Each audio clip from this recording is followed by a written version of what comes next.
Hello साथियों, नमस्कार। आपका स्वागत है DNX एग्ज़ाम वॉरियर्स में।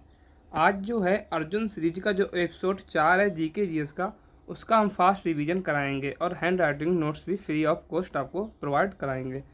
तो इससे पहले हम इसके 3 एपिसोड हो चुके हैं। अगर आप उनसे नहीं जुड़े हो तो इसको कंप्लीट करने के साथ साथ आप उन तीनों एपिसोडों को भी कंप्लीट करिए।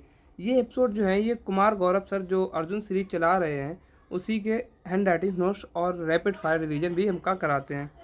तो इस क्लास को शुरू करने से पहले एक मोटिवेशन थॉट है कि बदल जाओ वक्त के साथ। मतलब जैसे जैसे वक्त बदलता है वैसे वैसे आपको भी बदलना पड़ेगा।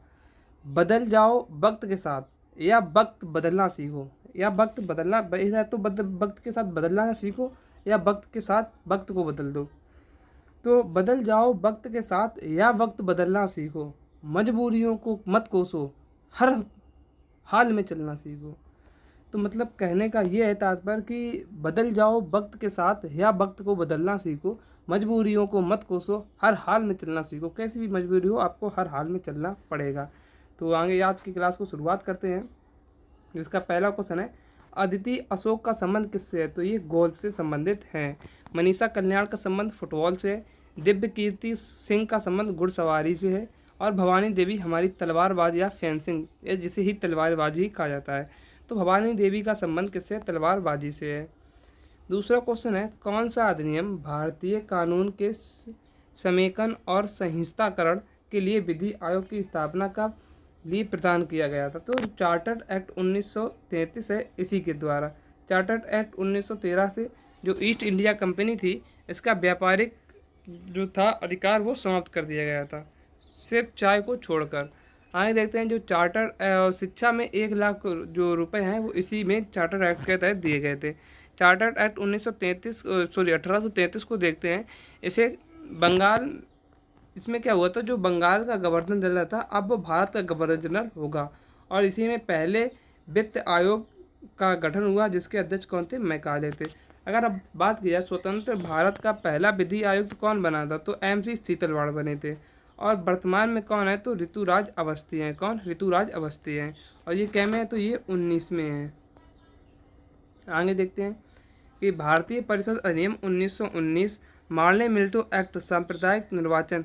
अगर बात की जाए तो भारत परिषद अधिनियम 1919 का है, इसे किस नाम से और जाना जाता है? तो माल्टे मिल्टो एक्ट के नाम से भी जाना जाता है। और इसी में सांप्रदायिक निर्वाचन की प्रणाली की शुरुआत हुई थी। किसमें? तो भारत परिषद अधिनियम 1919 के तहत। भारत शासन अधिनियम 1919 जिसे मॉन्टेग्यू चेम्सफोर्ड एक्ट के नाम से भी जाना जाता है। इसमें क्या? तो प्रांत में 2 शासन जो पद्धति वो इसी में स्टार्ट हुई थी। तीसरा क्वेश्चन है, होलोग्राफी के सिद्धांत को किसने विकसित किया? तो होलोग्राफी का जो सिद्धांत है वो किसने? तो ये डेनिस ग्रेबोर्ड ने किया। होलोग्राफी क्या होता है? जो एक बार कोड सा होता है जिसमें एक चौखंटा सा होता है, उसमें कभी किसी में बंदकियाँ जो होती हैं, जैसे हम जो नहीं कहते हैं कि अपना स्कैनर दो, उसी प्रकार का बार कोड होलोग्राफी होती है। या ऐसा हो, या फिर इसमें लकीरें होती हैं वो वाला हो, तो इसे ही क्या कहते हैं? बार कोड या होलोग्राफी। जोन्स गुटेनबर्ग ने प्रिंटिंग प्रेस का आविष्कार किया। टिम बर्नर्स-ली ने क्या? तो WW वर्ल्ड वाइड का आविष्कार किया, वर्ल्ड वाइड वेब का आविष्कार किया। और जो WW की फुल फॉर्म क्या है? World wide web. और विजय भटकर ने भारत को सुपर कंप्यूटर के जनक किसे? तो विजय भटकर को कहा जाता है। सुपर कंप्यूटर जो बनाएगा उसकी क्या होगी? विजय। और वो कभी भी भटकेगा नहीं, तो विजय भटकर। पूरे विश्व में सुपर कंप्यूटर के जनक कौन है? तो सी मोर। यानी कि जब वो भटकेगा नहीं तो वो सी मोर और देखेगा अपने जैसे को, तो पूरे विश्व में देखेगा। कौन? सी मोर फ्रे, सीमो क्रे। आगे देखते हैं, चंबल, हिंडन और टोंस नदी किसकी सहायक नदियाँ हैं? तो ये यमुना की सहायक नदी हैं। अगर हम गंगा की बात करें, गंगा की सहायक नदियाँ कौन सी हैं? तो रामगंगा, गोमती, घाघरा, गंडक, कोसी, महानंदा। और ये किस तरफ से मिलती हैं? और जो दूसरी तरफ से कौन सी? यमुना और सोन नदी मिलती हैं। ब्रह्मपुत्र देखते हैं, ब्रह्मपुत्र की सुबनसिरी, धनसिरी, तीस्ता, कामेंग, लोहित, दिवांग, ये किसकी हैं? तो ये ब्रह्मपुत्र की सहायक नदियां हैं। और कावेरी कौन सी है? तो हेमवती कावेरी की हैं। कामनी कावनी और भवानी कावेरी की हैं।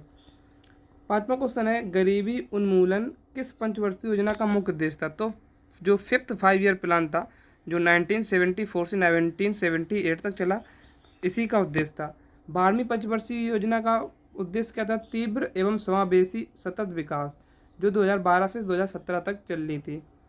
आगे देखते हैं, लेकिन 2015 में इसे समाप्त करके नीति आयोग का गठन कर दिया गया था। फर्स्ट 5 ईयर प्लान जो है 1951 का है, 1951 से 1956 तक चला और हेरल्ड डोमर मॉडल पर आधारित था ये। 6वां क्वेश्चन है गोवा की किस नृत्य शैली को योद्धा नृत्य के नाम से जाना जाता है। तो घोड़ा मोदनी को। और गोवा के और हैं देखनी, फुगड़ी, सिगमू, ये कहाँ के, ये गोवा के हैं। मणिपुर की मार्शल आर्ट क्या है, थांगटा। पुगचोलोम संकीर्तन कहाँ की, मणिपुर के हैं। राजस्थान का गैर, चकरी, कालबेलिया, तेरहतारी और घूमर, ये कहाँ के, राजस्थान के हैं। जम्मू कश्मीर के राउत, हिकत और कूद, ये कहाँ के, जम्मू कश्मीर के हैं। टोक्यो ओलंपिक 2020 में भारत की रैंक क्या थी, तो 48 थी। एशियन गेम्स में भारत चौथे स्थान पर रहा। हांगझाऊ चाइना में एशियन गेम्स हुए थे। पैरा एशियन गेम्स में भारत 5वें स्थान पर रहा। हांगझाऊ चाइना में इसके आयोजन हुए थे। और टोक्यो पैरा ओलंपिक 2024 जो 2020 में हुआ, जो 2000 टोक्यो पैरा ओलंपिक हुआ था, उसमें भारत की रैंक थी 24वीं और ये कहाँ हुआ था, टोक्यो जापान में हुआ था। 8वां क्वेश्चन है कि कांग्रेस की पहली महिला अध्यक्ष कौन थी। तो कांग्रेस की पहली महिला अध्यक्ष थी एनी बेसेंट, जो 1917 में इन्होंने अध्यक्षता की थी। अगर बात की पहली भारतीय महिला की, तो वे कौन थी, सरोजिनी नायडू थी, जो 1925 में कानपुर अधिवेशन में इन्होंने भाग लिया। और सरोजिनी नायडू भारत की पहली महिला राज्यपाल होने का गौरव हासिल करते हैं, जो 1949 से 1947 से 1949 तक रहीं।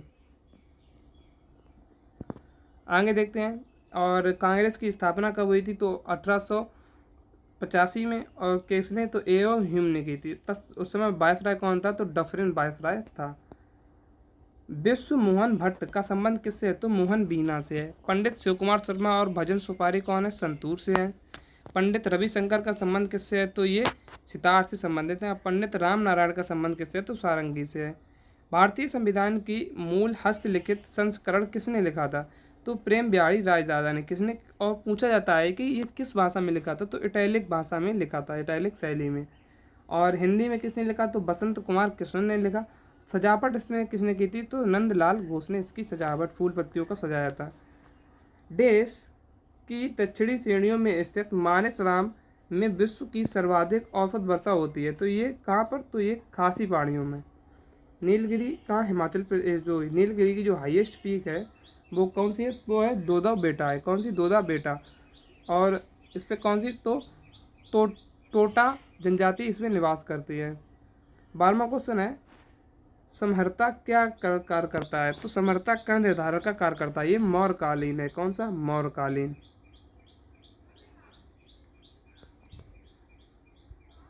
मौर्यकालीन। और जो कोषाध्यक्ष होते हैं वो उसे क्या, तो संहिता कहते, सन्निघाता कहते हैं। M2 मुद्रा आपूर्ति एक मात्रक है, तो M1 प्लस डाकघर में जमा धनराशि। सबसे पहले आता है MO यानी M0, इसमें क्या होता है, आरक्षित मुद्रा होती है। दूसरा होता है आरक्षित मुद्रा, जो तुम्हारे पास खुद की मुद्रा हो, जो तुम्हारे पास पैसे हो, वो M0 में आता है। M2 में क्या आता है, जो तुम्हारे पास पैसा हो और तुम्हारी बैंक में, जिसे तुम कहीं भी यूज कर सकते हो, जैसे UPI के थ्रू या अपने पैसे, या कहीं भी दुकान पर गए, तो ये क्या होता है, तो ये आरक्षित मुद्रा या आरक्षित जनता का पैसा या आरक्षित मनी होती है। M2 क्या होता है, इसमें M1 यानी कि जनता का पैसा प्लस बैंक आरक्षित प्लस पोस्ट ऑफिस डिपॉजिट, जो हम पोस्ट ऑफिस यानी कि भारतीय डाकघर में महीने के हिसाब से जमा करते हैं, ये इसमें शामिल होती है। M3 क्या होती है, जिसमें M1 प्लस टाइम डिपॉजिट। जो M3 होती है उसमें क्या, तुम्हारा पैसा जो तुम्हारे पास है और जो तुमने डिपॉजिट कर दिया है डाकघर में, जो टाइम डिपॉजिट यानी कि 10 साल के लिए हमने डिपॉजिट कर दिया है कि हमें इतना गुना मिलना चाहिए। M4 क्या होता है, तो M3 जुड़ जाता है इसमें और प्लस पोस्ट ऑफिस में डिपॉजिट हो जाता है, ये जुड़ जाता है। 14वां क्वेश्चन है भारत के उत्तर पश्चिम में कौन सा देश है, तो भारत के उत्तर पश्चिम। आज हम भारत के नेक्स्ट के बारे में बात करते हैं। तो उत्तर पश्चिम ये कौन सा हो गया, ये नॉर्थ हो गया। ये क्या हो गया, नॉर्थ। ये साउथ हो गया। ये ईस्ट हो गया और ये वेस्ट हो गया। तो नॉर्थ में जो अगर पूछा जाए नॉर्थ ईस्ट में कौन है, चीन, नेपाल, भूटान है। ईस्ट में कौन है, म्यांमार है। और साउथ ईस्ट में कौन है, तो बांग्लादेश है। साउथ में कौन है, तो श्रीलंका है। वेस्ट साउथ और वेस्ट में कौन है, तो मालदीव है। और अगर बात की जाए नॉर्थ और वेस्ट में कौन है, तो अफगानिस्तान और पाकिस्तान है। 15वां क्वेश्चन है कि किस देश की अधिकारियों ने भारतीयों को ले जा रहे जहाज कोमागाटा मारू का प्रवेश की अनुमति देने से इनकार कर दिया? तो कनाडा ने। इसमें क्या था, ये जापान या जहाज था और भारत की तरफ से जा रहा था। और कब की घटना है, ये 2014 की घटना है। और वापस होकर कहाँ है, तो बजबज कोलकाता में ये वापस आया था। तो आज की क्लास को यहीं पर समाप्त करते हैं। और इस क्लास के जो नोट्स हैं वो आपको Telegram channel DNS exam warriors पर मिल जाएंगे, तो आप वहाँ से इसे डाउनलोड कर सकते हो। तो मिलते हैं कल एक नेक्स्ट वीडियो में, तब तक के लिए जय हिंद, जय भारत।